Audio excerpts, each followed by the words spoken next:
The city of New York is split into 5 boroughs, but the Bronx is the only one that isn't on an island. It's the only borough on the mainland. Everything else is attached to an island, right? Naturally. You can see on Google Maps that a piece of what I assumed was the Bronx is actually not in the Bronx. Today we have Jerome Avenue, and known as Leonard Jerome. Even though the Bronx River is what geographically cuts the borough in half, it's actually Jerome Avenue that divides the east and west addresses. It doesn't necessarily look right. You have all this space, you have all the East Bronx, and then you have a slither of the West Bronx. It turns out that the answer to this lies in understanding how and when the Bronx became a borough. Initially, the city of New York covered just Manhattan, but that all changed in 1898 during a massive consolidation that added a ton of land to the city. This is also what created the 5-borough system. But at that time, the land that became the Bronx was actually already part of New York City. The western section of the Bronx was annexed by New York City in 1874.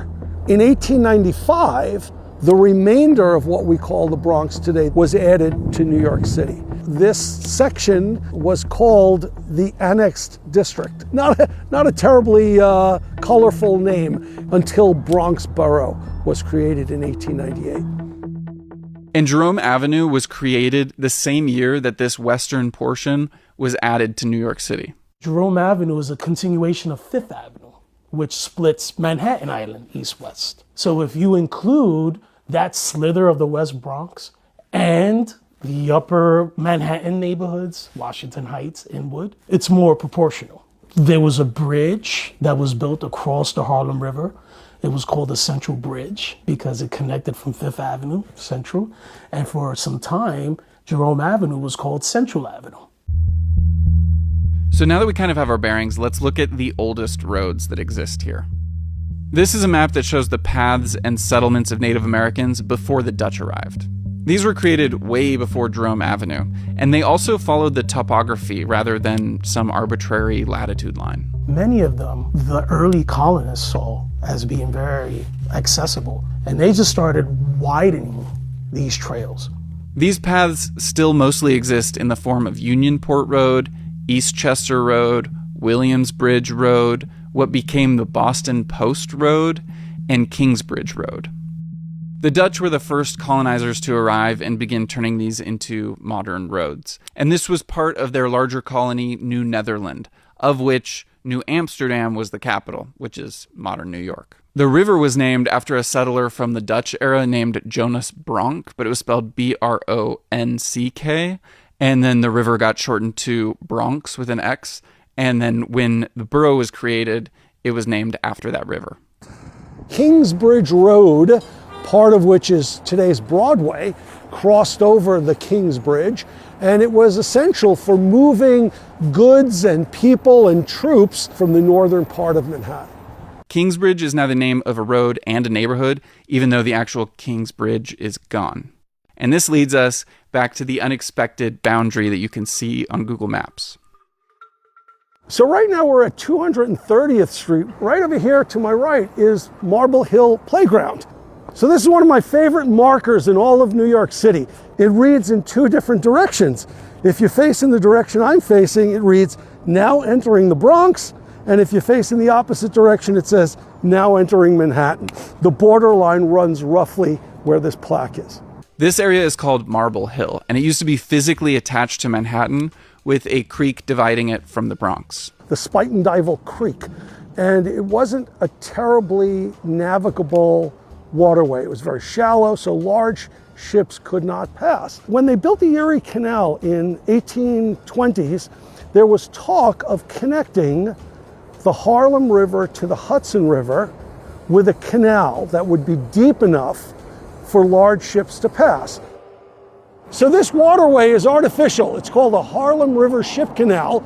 It was built from 1888 to 1895 and then improved years after as well. It made a navigable route connecting the Harlem River to the Hudson River.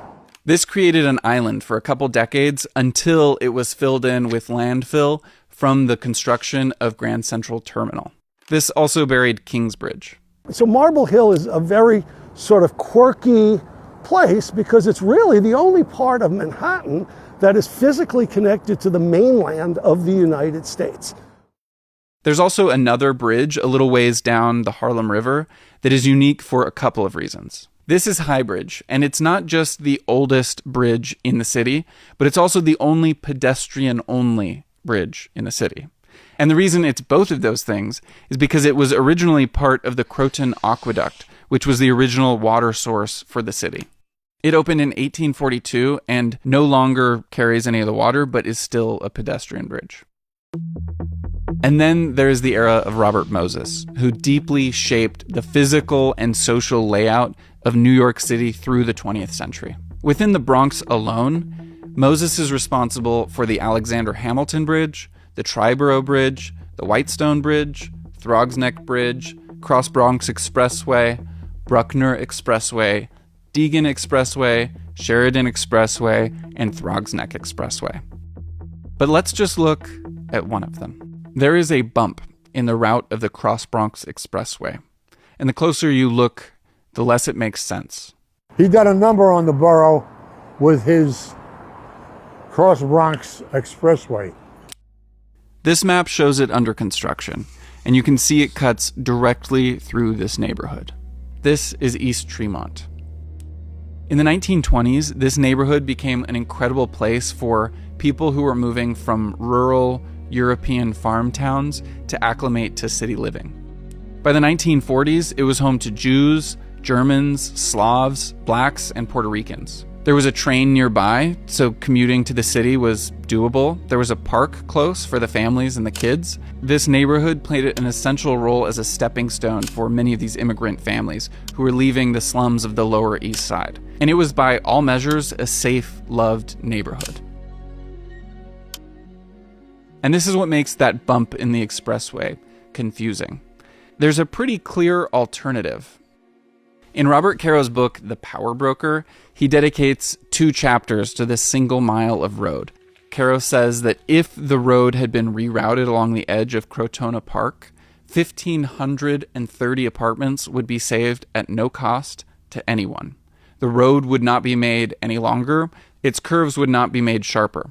Its efficiency as a traffic moving device would not be harmed in the least.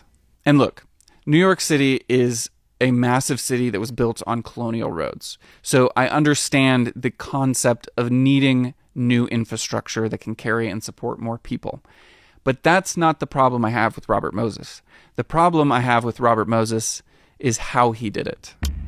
He instead put eviction notices on everybody's doors before even having legal authority to do anything there. The eviction notice was for 90 days. The city had not even acquired title to the property yet, and there were months of procedures necessary before it could do so.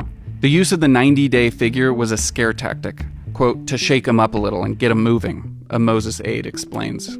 He lied to people. He told them he was going to get them a place to live, and he never did. He gave them a phone number to call, and the phone used to ring off the hook because there was nobody there to answer it, because he knew he could get away with it.